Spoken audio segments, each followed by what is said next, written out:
What album from your own discography is your favorite? Do you have one? I have like three. I think there's three that are like Probably front Continuum. to back. Perfect. In terms of works that are complete from front to back, and there's not any one thing I want to take off them. All right, guys, welcome back. So Mayer recently did this interview with Andy Cohen, and you can watch my other video where he kind of answers fans' questions about what albums he doesn't like, his new and upcoming music, his solo tour, stuff he's done with Ed Sheeran.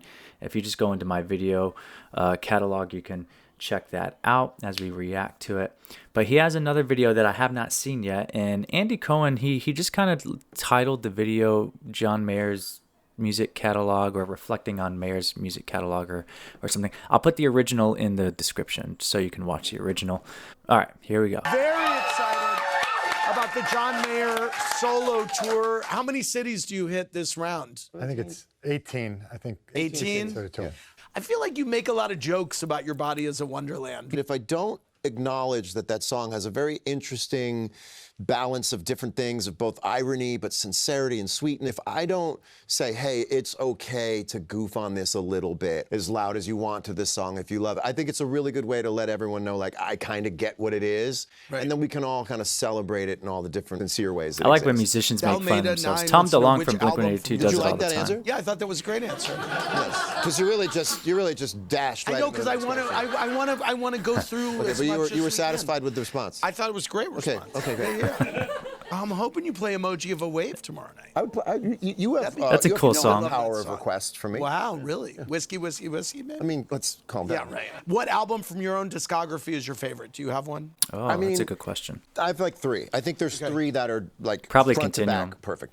Continuum, Born and Raised, and Sob Rock. I know it sounds like I'm saying my latest record, but in terms of works that are complete from front to back, and there's not any one thing I want to take off them, those three. I figured Continuum would be one of his favorites. I mean, it is a great album. There's so many good songs on Continuum, and he was just kind of doing the trio thing, but also recording Continuum is kind of like the same time frame, and so it's more bluesy, but he kind of retained his pop. Continuum to me kind of felt like a more mature, heavier Things.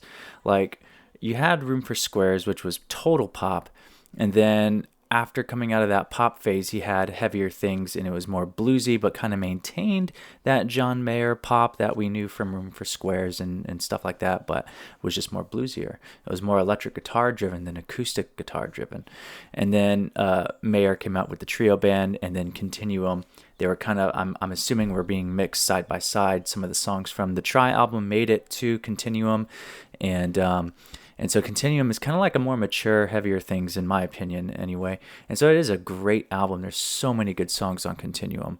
I'm kind of over Gravity, but every other song is really good. Stop This Train is one of my favorites, especially the LA version.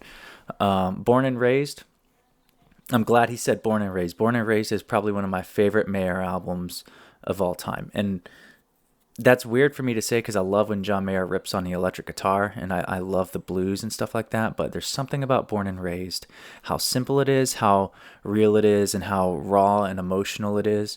It was also a time in my life, I was in the Marine Corps at the time, it was just a time in my life where when that album came out, I don't know, it's just every time I listen to like A Face to Call Home or Born and Raised or Queen of California, it just kind of takes me back.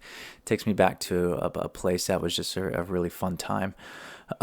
Sob Rock, I didn't imagine he would have mentioned Sob Rock, but it kind of makes more sense. To me, I loved Search for Everything more than Sob Rock. After kind of reflecting, I think Search for Everything had so many good songs, like Helpless, and I don't know, there's just so many cool songs on that album. Sob Rock does have some good bangers, but I thought Search for Everything would have made it on there versus Sob Rock, but he took a lot of pride in Sob Rock, so kind of makes sense.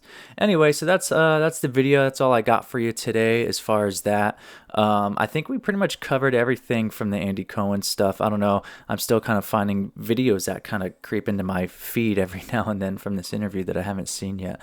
I'm sure there's more. And if there's more, we'll cover it. Don't forget to hit like, subscribe for more stuff like this. I love the podcast style. I know I try to play guitar on the channel. I upload like guitar covers and things like that.